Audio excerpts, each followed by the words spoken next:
বন্ধুরা আমার, আব্দুল্লাহ ইবনে মাসউদ রাদিয়াল্লাহু তাআলা আনহু থেকে হাদিস করা বর্ণিত, আমার নবী, আপনার নবী দো জাহানের বাদশা নবী, রাহমাতাল লিল আলামিন নবী, তিনি বলে দিয়েছেন পৃথিবীতে তোমরা দুই শ্রেণীর মানুষের সাথে কম্পিটিশন করো।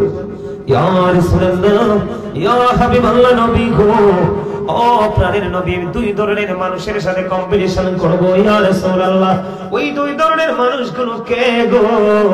আমার আপনার প্রাণের নবী বলে দিয়েছেন, ওই দুই ধরনের মানুষের মধ্যে এক ধরনের মানুষ হলো সমাজের শিক্ষিত মানুষ, সুশিক্ষিত মানুষ, সঠিক বিবেক বিবেচনাক্ষম ব্যক্তি। ওই ব্যক্তির সাথে তোমরা কম্পিটিশন করো। সে তার বিবেক দিয়ে সে ভালো কাজ করতেছে, শিক্ষার আলো দিয়ে অন্ধকারকে দূর করে দেওয়ার চেষ্টা করতেছে। তুমি ওই ব্যক্তির সাথে কম্পিটিশন করো, তুমি মনে মনে ভাবো, আল্লাহ আমাকে ওই ব্যক্তির মতো জ্ঞানী বানিয়ে দাও, ওই ব্যক্তির মতো আমাকে বিচক্ষণ একজন ব্যক্তি বানিয়ে দাও, আমি যেন আমার জায়গা হওয়ার পরে আমি তার মতো যেন সঠিক বিবেকের আলো যেন ছড়িয়ে দিতে পারি। দুই নাম্বার হলো বন্ধু, তোমার সমাজের মধ্যে দানবীর আছে না নাই? কথা বলে না কেন? মসজিদ দেয়, মাদ্রাসা দেয়, এতিমদেরকে দেয়, বিভিন্ন আল্লাহর গোলামিতে নিজেকে নিয়োজিত রাখে, এমন আছে না নাই? আল্লাহর হাবিব বলেছে, তোমার সমাজের মধ্যে যদি কোনো ধনী মানুষ থাকে, ওই ধন কোনো সিনেমায় লাগে না, গান বাদ্যযন্ত্র লাগে না, মানুষের ক্ষতির কাজে লাগে না, এমন কোন ধনী মানুষ যদি তোমার মধ্যে থাকে, আল্লাহর কাজে ব্যয় করে, পবিত্র কাজে ব্যয় করে, জনকল্যাণ উন্নয়নমূলক কাজে ব্যয় করে, তুমি তার সাথে কম্পিটিশন করো, আল্লাহ তুমি আমাকে ওই ব্যক্তির মতো ধনী বানিয়ে দাও, আমি যেন আমার অর্থগুলো দিয়ে আমি যেন তার মতো দেশের জন্য, জাতির জন্য কল্যাণমূলক কাজে নিজে ইনভলভ করতে পারি। জোরে জোরে কন্যা সুবহানাল্লাহ। এখন আমার সমাজের যুবকের এই কম্পিটিশন আছে না? আরে মোটামুটি একটু কথা কাটাকাটি লাগলে সমনিতে মারতে চায়। ও কথা কয় না? কয়দিন আগে কুমিল্লা টমসন ব্রিজ না, এই যে মাইরা লাইলে, কয়দিন আগে কুমিল্লা টমসন ব্রিজে একজন বৃদ্ধ রিকশা চালায়। তো যেই কোন কারণে রিকশাটা আইসা মোটরসাইকেলের সাথে লুকিং গ্লাসের সাথে মনে হয় লাগছে না, ভাঙছে, একটু লাগছে। ছেলেটা মোটরসাইকেল থেকে নেমে, রিকশার ড্রাইভার বুঝেনি তো অতীব দুর্বল, টমসন ব্রিজ আমাদের কুমিল্লা শহরে টমসন ব্রিজে হুন্ডা থেকে নামে ছেলে মুরব্বিটার বুকের মধ্যে একটা আঘাত করেছে। আঘাতটা করে সে তার মোটরসাইকেল নিয়ে চলে গেছে। মুরব্বিটা উফ ব্যথা পাই বলে একটা জায়গায় যেয়ে বসেছে। তো মানুষ আসা যাওয়া করতে করতে দেখলো লোকটা তো অনেকক্ষণ এখানে বসে আছে, আসলে ব্যাপারটা কি? পরে যাইয়া দেখে লোকটা এই বসার মধ্যেই মারা গেছে। সুবহানাল্লাহ বলে, ইন্না লিল্লাহি ওয়া ইন্না ইলাইহি রাজিউন। এতটা ক্যারেক্টারলেস, এতটা অসভ্য হয়েছে এখনকার যুবকরা। কথা বল না কেন? না ভুল বললাম? ম্যাক্সিমাম মোটরসাইকেল চালক বেয়াদব। ওই দিন বেশ কিছুদিন আগে, মানে বাস্তবতাটা তুলে ধরছি আর কি, কুমিল্লা কান্দিরপাড় টাউন হল ইয়ার সামনে কি যে নিউ মার্কেটের সামনে, তো এই জায়গার একটা ব্যস্ত জায়গা, অনেকেরই বেয়াদবি দেখে পরে নামছে। আমি বলছি দাঁড়া এখানে, আমি বলছি দাঁড়া এখানে, তোর মোটরসাইকেলের দাম কত? এই গাড়িটার দাম দিয়ে মিনিমাম তোকে আমি 30 থেকে 32টা মোটরসাইকেল কিনে দিতে পারবো। কি করতে পারবো? মিনিমাম 30 থেকে 32টা মোটরসাইকেল আমি তোকে কিনে দিতে পারবো। তোর সিগন্যাল দিয়ে দাঁড়াইছস। পরে আবার আমার ছেলেরা নামছে, ওরা রাগারাগি করছে, পরে সর্বশেষে আমি নামলাম। নামার পরে পরে মুরব্বিরা আইসা আমারে বলতেছে, হুজুর হুজুর, আপনার হুজুররা তো রাগ করে না। আমি কই হুজুররা রাগ করে না, কিন্তু অন্যায়কে যদি প্রশ্রয় দিতে থাকে সে বেপরোয়া হয়ে যায়। কথা বলেন না কেন? প্রতিবাদ করা দরকার কিনা? আমি যে প্রতিবাদটা করে দিছি, আমার মনে হয় না তার জীবন থাকতে মোটরসাইকেল নিয়ে কারোর সাথে বেয়াদবি করবে। তা আপনারা মোটরসাইকেলওয়ালা দেখলে বেয়াদবি করলে, এমনি না ভদ্রও আছে, অনেক ভদ্র মোটরসাইকেল চালক আছে, এদের ভদ্রতা দেখলে অবাক হয়ে যায়। কিছু অসভ্য আছে, তাদের অসভ্যতা দেখলে মাথা খারাপ হয়ে যায়। এইরকম যখন দেখবে, হুন্ডা থেকে নামাইয়া কানে মলা দিবেন এবং তারে পানিশমেন্ট দিয়ে দিবেন, যেন আজকেই মুরব্বির সাথে বেয়াদবি করেছে, আগামী দিন যেন এর মুরব্বির সাথে বেয়াদবি করতে না পারে। এটার বলে হুজুর এই এক্সাম্পলটা কেন দিলেন আপনি? এই বক্তব্যটা আপনি কেন দিলেন? দেওয়ার কারণ হইলো কি জানেন? এই বক্তব্যটা দেওয়ার কারণ হইলো এখনকার ম্যাক্সিমাম ছেলে এবং মেয়েরা বেয়াদব। ওমা কথা কয় না, বেয়াদব কিনা? তো এই বেয়াদবের জন্য দায়ী কিন্তু বাবা মা। কে? বাচ্চাকে মারলে টিচারকে মারতে যায় স্কুলে। টিচারদের হাত থেকে যেদিন আপনার টিচারদের হাত থেকে যেদিন কি হলো, টিচারদের হাত থেকে যেদিন বেত উঠে গেল, সেদিনই মনে করছে যে আমাদের ছাত্রদের জীবন শেষ, এরা আর মানুষ পাবে না। যাক, অনেক এলোমেলো কথা বলে ফেলছি। আল্লাহ কি বলেছে? বেঈমানরা আমাদের শত্রু। কি শুধু শত্রু না, প্রকাশ্য শত্রু। আপনারা দেখেন না ইন্ডিয়া কি করতেছে? আমরা বাঙালিকে মেরে ঝুলাই রাখতেছে, এটা করতেছে, ওটা করতেছে, আমাদেরকে অনেক বিভিন্ন ভাবে কুণ্ঠাসা করার চেষ্টা করতেছে। এরা যদি মুসলমান হতো তাহলে সেটা করতো না।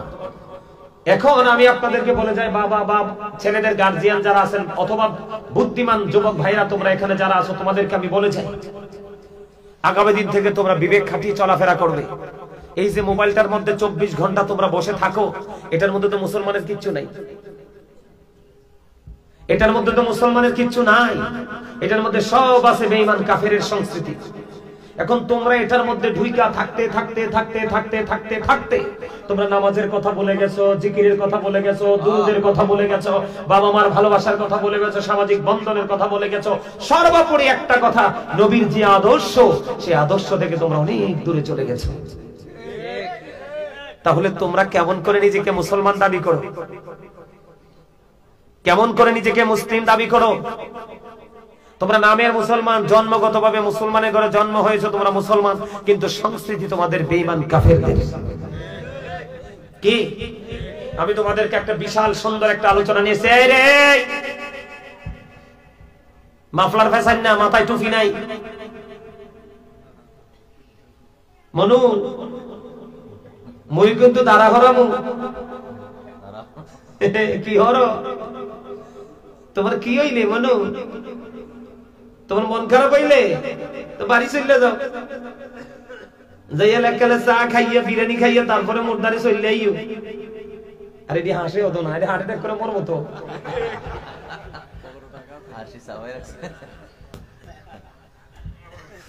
বরিশাল্লা কথা কইলাম এত কষ্ট করে তোমরা হাসানোর জন্য, তোমাদেরকে একটু ফিলিংস দেওয়ার জন্য, তোমরা হাসতেও পারলাম না। বলে যাই তোমাদেরকে, আমার কথাগুলো মনে রাখবা। হাসতে হাসতে বলি আর সিরিয়াসলি বলি আর ফ্রি মোডে বলি, তোমরা এই কথাগুলো মনে রাখবা। নবীজি একটা মানুষকে সুস্থ থাকার জন্য যে অপশন দিয়েছে, এর মধ্যে একটা অপশন হলো হাসি খুশি। সুবহানাল্লাহ, আর জোরে। আমি এখন আপনাদেরকে যেটা বলতে চাই, আমরা বেঈমান কাফেরদের সংস্কৃতিকে কি করব না? লালন ধারণ করব না। আমরা আমাদের ধর্ম নিয়ে চর্চা করব। কি নিয়ে? ধর্ম নিয়ে চর্চা করবো। আমি আমার মূল আলোচনা ঢুকতেছি। হ্যাঁ, আপনারা কেউ কথা বলবেন না, মন দিয়ে আলোচনা শুনবেন। আল্লাহ রাব্বুল আলামিন আমাদেরকে অত্যন্ত সুন্দর করে সৃষ্টি করছে। কি করে বলেছে কে? আল্লাহ। সূরা 3 খুলে দেখেন, সূরা ইনফিতর খুলে দেখেন। আল্লাহ বলেছে, আল্লাহ আমাদেরকে আল্লাহর মন মতো করে তৈরি করেছে, সৃষ্টি করেছে। এখন মন মতো করে আর নিজের ইচ্ছে মতো করে সৃষ্টি করে আল্লাহ রাব্বুল আলামিন আপনাকে আমাকে মন মতো একটা রাস্তা দিয়েছে। যে রাস্তাটার নাম হলো কি রে? তোর উপরে আল্লাহ একখানা রহমত ডালি দোক, বেগুন রহমত তোর মাথায় ডালি দোক আল্লাহ। আর দুঃখটা বুঝতে আল্লাহ তোরে অতিরিক্ত ধন্যবাদ। এতো যে কইছি তারাই তো কইছি, দোয়াটা তো তারাই করছি। ঠিক আছে, আল্লাহ যারা এটাতে সহযোগিতা করছে, আল্লাহ বেগুনের উপর রহমত ডালি দোক। জোরে কোন আমিন, আর জোরে বলেন আমিন। মনের ভাষা বুঝতে পারাটাই হচ্ছে একজন মানুষের কাজ। যে বুঝতে পারে না, তাহলে তার নিয়ে কি বলা যায়? কিছু। আমার দিকে তাকান, আমি সিরিয়াসলি আলোচনা ঢুকতেছি। বিশেষ করে যুবক ভাইদেরকে খেয়াল করে বলতেছি, তোমরা কথাগুলো শোনো, কারণ আমি তোমাদেরকে নিয়ে অনেক বেশি টেনশনে আছি। তোমরা কল্পনা করতে পারবে না। বলে, হুজুর আপনি তো কুমিল্লাতে থাকেন, আমরা বেড়াখোলায় থাকি, এখন আপনি আমাদেরকে নিয়ে টেনশন করেন কেন? কারণ তুমি তো আমার ভাই, তুমি তো আমার কলিজা, কারণ আমার রাসূলের উম্মত, আমার আল্লাহর প্রিয় বান্দা। আমি যেই কালেমা পড়েছি, যেই কালেমার হাত ধরে আজকে এই পথে এসেছি, তুমিও তো সেই কালেমার ছায়া তলে আছো। তাহলে আমি তো তোমাকে শত্রু মনে করতে পারবো না, এগেইনস্ট পিপল মনে করতে পারবো না আমি তোমাদেরকে। তোমরা আমার কথাগুলো শোনো, আমি তোমাদেরকে নিয়ে শঙ্কিত, বেশি শঙ্কিত, কারণ তোমরা পথভ্রষ্ট হয়ে যাচ্ছ, দিন দিন এত দূরে যাচ্ছ। এই মুরব্বী মানুষগুলো চলে গেলে আমার মনে হয় এই যুবকদের দ্বারা এই ধর্মীয় চর্চা, এই কায়েমটা থাকবে না আমার মনে হয়। দিন দিন উঠে যাচ্ছে। এই আমি গতকালকে একটা প্রোগ্রাম করলাম চান্দিনাতে, তার এক সপ্তাহ আগে একটা প্রোগ্রাম করলাম চান্দিনাতে, একবারে ফুললি মুরব্বিতে ভরপুর, একটা মনে 3-4টা যুবক আছে, যুবকরা নাই। এখানে দেখে আমার কাছে মনে হয়েছে কিয়ামত খুব কাছে। নাউজুবিল্লাহ বলেন। আমাকে আল্লাহ সুন্দর করে, আমাদের সবাইকে আল্লাহ কি করে বানাইছে খেয়াল করেন। আমি আমার ওয়াজে ঢুকতেছি, আল্লাহ রাব্বুল আলামিন আমাদেরকে কি করে বানাইছে? সুন্দর করে বানাইছে। আল্লাহ রাব্বুল আলামিন আমাদেরকে আল্লাহর মন মতো করে বানাইছে। সূরা 3 এবং সূরা ইনফিতরের মধ্যে আল্লাহ বলেছেন, আল্লাহ কয় আমি তোমাদেরকে যেমন মন মতো করে বানিয়েছি ঠিক তেমনি ভাবে আমি তোমাদের জন্য মন মতো একটা রাস্তা খুলে, সেই রাস্তাটার নাম হলো ইন্না দীনা ইনদাল্লাহিল ইসলাম। সেটার নাম কি? Islam. Islam is not only a religion but also complete code of life. এই ইসলামের মধ্যে তোমার আমার আমাদের সকল সৃষ্টির পরিপূর্ণ জীবন ব্যবস্থা আছে।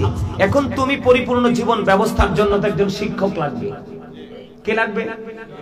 একজন ইঞ্জিনিয়ার ছাড়া কিন্তু বাড়ির ড্রয়িং হয় না, একজন ডাক্তার ছাড়া কিন্তু ভালো ট্রিটমেন্ট হয় না, একজন টিচার ছাড়া কিন্তু আরেকজন টিচার হতে পারে। এখন তুমি আমি নিজের জীবনকে বদলাতে হলে তোমাকে আমাকে একটা জায়গায় আসতে হবে।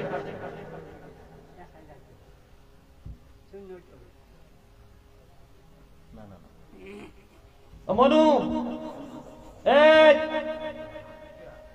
কর্নার ব্যান এরারে কোন আইতো নাইলে কোন যাইতো, এরার কথা এনে আইয়ে।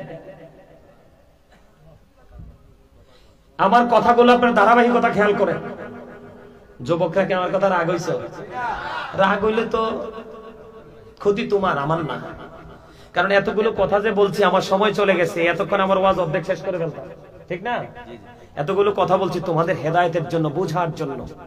তাহলে আল্লাহ বলেছে আমাদেরকে সুন্দর করে বানাইয়া, মন মতো করে বানাইয়া আল্লাহর মন মতো একটা রাস্তা আমাদের জন্য খুলে দিয়েছে। এখন এই রাস্তা পথে হাঁটতে হলে আমাদের একজন শিক্ষক লাগবে, রাস্তা দেখানো লাগবে না? আমাদের শ্রেষ্ঠ শিক্ষক হলো আপনার আমার প্রাণের নবী। সুবহানাল্লাহ। আমেরিকার গবেষক মাইকেল এইচ হার্ট বলেছেন, the 100 A ranking of the most influential person in the history. 100 জন প্রভাবশালী তালিকা করেছেন, তিনি ইনফ্লুয়েন্সিয়াল দ্বারা আপনার আমার নবীকে শ্রেষ্ঠ প্রভাবশালী বলেছেন। তাহলে আমরা সেই নবীর উম্মত। তাহলে আমরা একটা দিক দিয়ে আগে গেলাম, শিক্ষক পেয়ে গেলাম, ঠিক না বলেন? আমরা যদি সফল হতে চাই মদিনাওয়ালার পাগল হতে হবে। ডক্টর আহমদ পেয়ারা বাগদাদি পীর সাহেব কেবলা শাহপুর দরবার শরীফের পীর সাহেব কেবলা তিনি বলেছেন, of all the great religious personalities of all prophet Muhammad রাসূলুল্লাহ সাল্লাল্লাহু আলাইহি সাল্লাম ওয়াজ দ্য মোস্ট সাকসেসফুল। সুরে ধরে বলেন সুবহানাল্লাহ।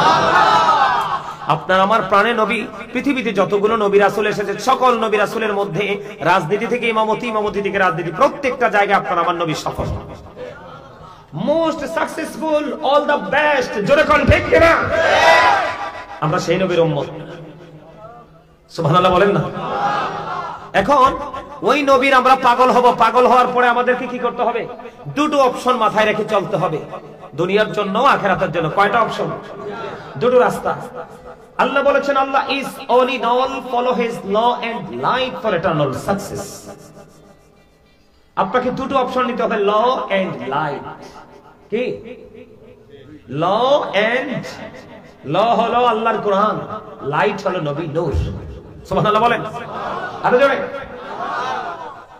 এই যে দুটো জায়গাকে আমরা যদি একত্রিত করে আপন করে নিতে পারি তাহলে আমাদের জীবনটা গুছিয়ে যাবে। এখন আপনি আসেন, হুজুর ল এন্ড লাইট দুটো সম্পর্কে আমি ইনস্ট্রাকশন নিতে চাই। এখন আমি এই জায়গাটাতে আসতে হলে হুজুর আমি কোন অপশনটা নিব?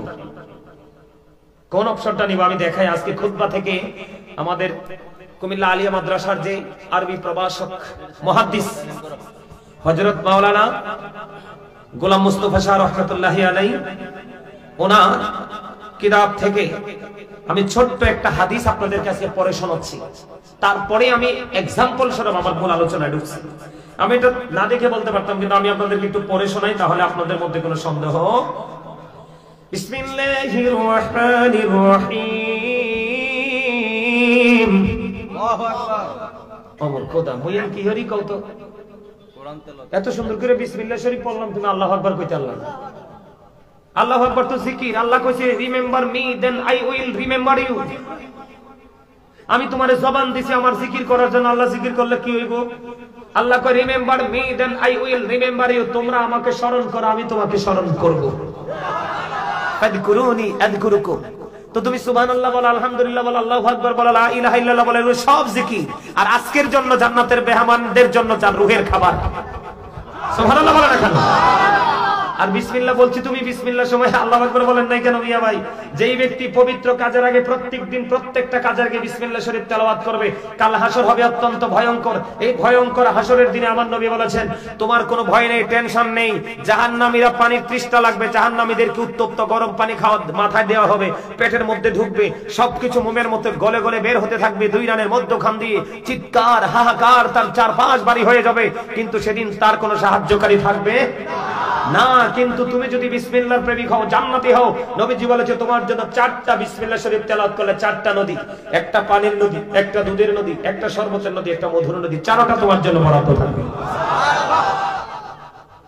আমি বিসমিল্লাহ বললাম, তুমি এটা বলতে পারলা না? আমার কথার লগে লগে সুবহানাল্লাহ, আলহামদুলিল্লাহ, আল্লাহু আকবার বলতে হবে। হবে কি হবে না? আরো জোরে আবার বলি, বিসমিল্লাহির রহমানির রহিম। খাবারে লবণ না দিলে খাওন যায়নি কেন? মজা হয় না। Thank you. খাবারে লবণ না দিলে যেমনি মজা হয় না, মজা না হইলে যেমনি বন্ধ খাওয়া যায় না, ঠিক তেমনি ভাবে আল্লাহ বা আল্লাহর হাবিবের প্রেমিক হতে না পারলে আপনার আমল মজা লাগবে না, কোনোদিনও মজা লাগবে না। যতদিন পর্যন্ত আমল মজা না লাগবে ততক্ষণ আপনার আমল করতেও মনে চাইবে না। এই জন্য আপনাকে আমল করার আগে প্রেমের ট্রেনিং নেওয়া দরকার। ধারাবাহিকতা মনে রাখেন। আমি একবারে আপনার কাছে চলে আসছি, আপনার সর্বোচ্চ লেভেল থেকে সর্বনিম্ন লেভেলে চলে আসছি। বিসমিল্লাহির রহমানির রহিম। عن أبي هريرة رضي الله تعالى عنه قال رسول الله صلى الله عليه وسلم من أطاعني فقد أطاع الله ومن عصاني فقد عصى الله ومن أطاع أميري فقد أطاعني ومن عصى أميري فقد عصاني متفق عليه। জোরে জোরে বলুন আল্লাহু আকবার। আমি বলেছি আল্লাহ আপনাকে সুন্দর করে বানিয়েছে, সুন্দর করে বানানোর পরে সুন্দর একটা রাস্তা দেখিয়ে দিয়েছে ইসলাম। আর ইসলামের নির্দেশ হলো আপনার আমার প্রাণের নবী। আর আপনি নবীর কাছে যেতে হবে আল্লাহকে পাওয়ার জন্য। আর আপনি নবীকে পাওয়ার জন্য সাধারণ মানুষ, আপনি পড়ালেখা জানেন না, আপনি কোনো আরবি পড়তে জানেন না, বাংলা পড়তে জানেন না, আপনি একেবারে সরল মনা মানুষ। সারাদিন আপনি কৃষিকাজ করেন, 3 মাস পরে আপনি ফসল উঠান, কিছু বিক্রি করেন, কিছু সন্তানের জন্য রাখেন, আবার মাঝে মাঝে প্রতি সপ্তাহে বাজারের দিনে বিক্রি করে করে কিছু বাজারে নিয়ে আসেন। কিন্তু আপনারও তো স্বপ্ন আছে আমি জান্নাতে যাব, আল্লাহর আপনারও স্বপ্ন আছে আমি আল্লাহর দিদার প্রাপ্ত বান্দা হব। এখন আপনি কি করবেন? আপনার জন্য সহজ রাস্তা নবীজি দেখিয়ে গিয়েছে বন্ধু। হযরত আবু হুরায়রা রাদিয়াল্লাহু তাআলা আনহু থেকে হাদিস বর্ণিত, আপনার আমার প্রাণের নবী তিনি বলে দিয়েছেন, আমার দিকে দেখেন, মান আতাআনি ফাকাদ আতা আল্লাহ। রাসূল বলেছেন যেই ব্যক্তি আমার অনুগত করে সে যেন আল্লাহর অনুগত করলো। জোরে জোরে বলুন আল্লাহু আকবার। খেয়াল করেন প্রথম লাইনটা, আপনি যদি রাসূলের অনুগত করতে পারেন, রাসূল বলেছে তোমরা যদি আমার অনুগত করো তাহলে এই অনুগত্যের মাধ্যমে আল্লাহর অনুগত হয়ে যায়। জোরে জোরে কন্যা সুবহানাল্লাহ। এবার বলেছেন বন্ধুরে আমার, আপনার আমার প্রাণের নবী আবার বলেছেন আমার আসানি ফাকাদ আসাল্লাহ। রাসূল বলেছেন বন্ধু, যে ব্যক্তি আমার অবাধ্য করে পক্ষান্তরে সে আল্লাহর অবাধ্য করলো। তার মানে নবীকে অমান্য করলে অটই বন্ধু আল্লাহর অমান্য করা হয়ে যায়। খেয়াল করেন বিষয়টা, নবী মানলে আল্লাহ মানা হয়, আর নবীকে অমান্য করলে আল্লাহকে অমান্য করা হয়। এবার আপনার আমার প্রাণের নবী বলেছেন ওয়ামান আতুআ আমিরি ফাকাদ আতানি, যে ব্যক্তি আমার অনুগত করে সে আমারই অনুগত করলো। জোরে জোরে বলুন আল্লাহু আকবার। তার মানে এই জায়গাটা হলো সবচেয়ে মজার। একজন কৃষক, একজন ভ্যান চালক, একজন অটো চালক, একজন সিএনজি চালক, একজন রিকশা চালক, একজন দিনমজুর, বন্ধু একজন মেতর, একজন জুতাই সেলাই করনেওয়ালা, যত লোকাল প্লেসের মানুষ আছে রে, তোমাদের জন্য এই জায়গাটা অত্যন্ত মজার, সাধারণ মানুষের জন্য অত্যন্ত মজার। আপনার আমার প্রাণের নবী বলেছেন তোমার আশেপাশে অথবা তোমার পছন্দের কোন হক্কানি সুন্নি আলেম যদি তুমি পাও, অথবা আল্লাহর ওলি যদি পাও, তাকে যদি তুমি ভালোবাসতে পারো, তার সাথে যদি তুমি প্রেমের ডোরি লাগাইতে পারো, তাকে যদি তুমি মানতে পারো, তার কথাগুলো যদি শুনতে পারো, তাহলে তোমার সম্পর্ক যেন নবীর সাথে হয়ে গেল, নবীকে মানা হয়ে গেল। এবার আপনারা আমার পড়ে নবী বলেছেন ওমান আসা আমিরি ফাকাদ আসানি, রাসূল বলেছেন যে ব্যক্তি আমার আমিরের অবাধ্য করলো সে আমারই অবাধ্য করলো। তার মানে নবীর প্রেমিক হক্কানি আলেম, যার সিনাই বন্ধু কোরআন হাদিসের সঠিক ইলম রয়েছে, আপনি যদি তাকে অমান্য করলেন রাসূলকে, আর রাসূলকে অমান্য করা মানে আল্লাহর অবাধ্য হওয়া, অমান্য করা, তার জন্য হলো জাহান্নাম বরাদ্দ। জোরে জোরে বলেন ঠিক না ঠিক? আমার কথা কি আপনাদের বুঝে আসছে? তার মানে কি, আপনি যদি সর্বোচ্চ লেভেলে, যেমন এক্সাম্পল দেই, আপনি যদি বন্ধু এখান থেকে শিবলাই থেকে আপনি ব্রাহ্মণপাড়া যাবেন, ওই নরমাল স্টেশনে যেতে হবে। এবার আপনি কুমিল্লা যাবেন, ব্রাহ্মণপাড়া গিয়ে বন্ধু সিএনজিতে ডাইরেক্ট আপনি শাসনগাছা চলে যাবেন। আপনার গন্তব্য কোথায়? ঢাকা। শাসনগাছা গেলে আপনি ডাইরেক্ট বাসে চলে যাবেন যাত্রাবাড়ি, সায়দাবাদ, গুলিস্তান, যেখানেই যান। ঠিক পৃথিবীতে যেমন লোকাল স্টেশন থেকে বন্ধু একবারে সর্ব লেভেল সর্বোচ্চ স্টেশনে যাওয়া যায়, ঠিক তেমনি ভাবে আপনার আশেপাশে বন্ধু নবীর প্রেমিক, যে যার ছেলে হোক, যার সন্তান হোক, নবীর প্রেমিক আর সুন্নাতুল জামাতের হক্কানি আলেম এবং হক্কানি আল্লাহর ওলিদের সাথে যখন প্রেমের ডোরি লাগাবেন, আপনি সোজাই গাড়িতে উঠে চলে যাবেন মদিনায়। আমার আল্লাহ ডেকে ডেকে বলে, তুমি যখন মদিনা পর্যন্ত চলে আসবে, ও আমার সাধারণ বান্দারে, সরল মনা বান্দারে, তোমরা মনে রাখবা, তোমরা মদিনায় চলে আসা মানে আমি আল্লাহর কাছে চলে আসা। সুবহানাল্লাহ, মজা হইছে না? আর জোরে কন্যা সুবহানাল্লাহ, আর জোরে। এবার একটু ওই ঠিক আছে, 60% না হইছে, আরো 40% বাকি আছে। এই 100% হইতে হইব, ঠিক আছে কিনা? তোমরা বুঝো না আমার কথার রহস্য, বুঝো না? এদিকে তাকাও ভাই।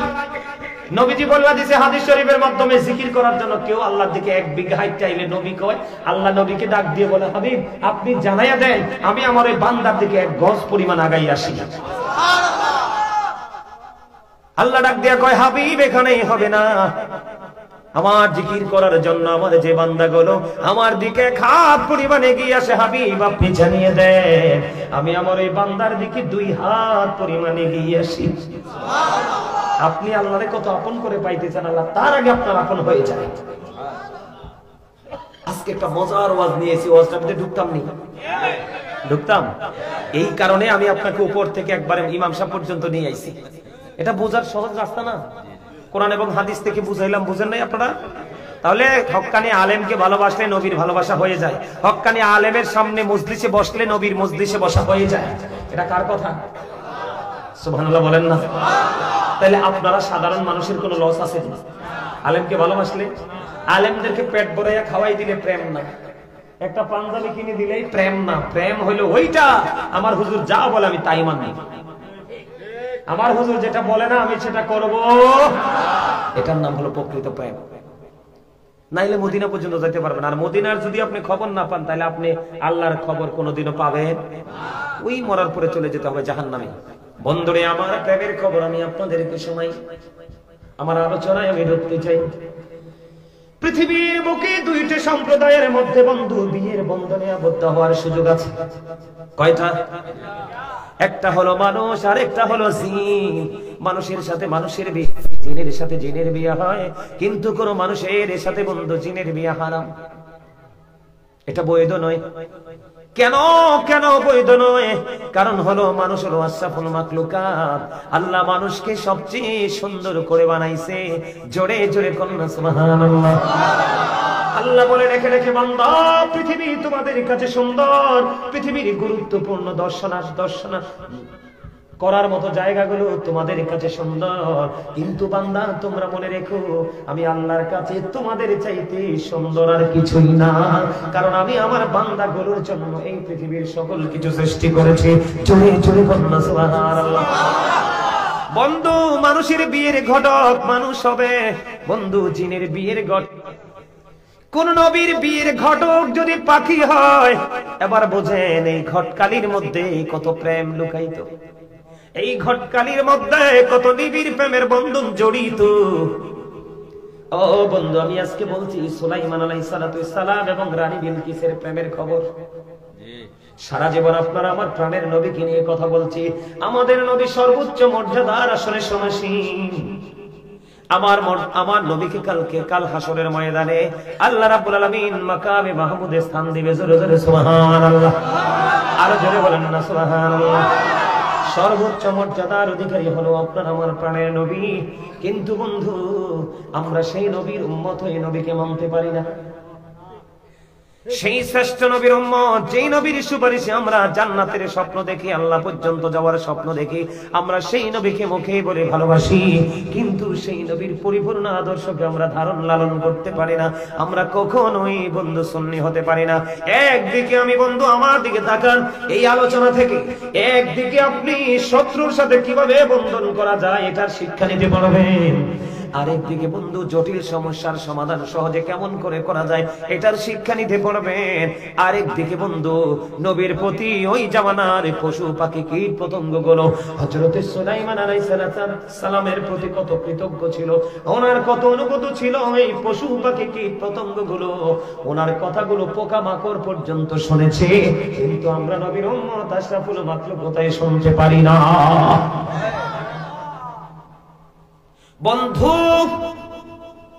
আমার নবী যখন মসজিদে নববীর মধ্যে যখন বন্ধু মরা খেজুর গাছ মসজিদে নববীতে মিম্বার হওয়ার আগে আপনার আমার প্রাণের নবী ও বন্ধু মরা খেজুর গাছ উস্তুনে হান্নানার সাথে হেলান দিয়ে খুতবা দিত রে।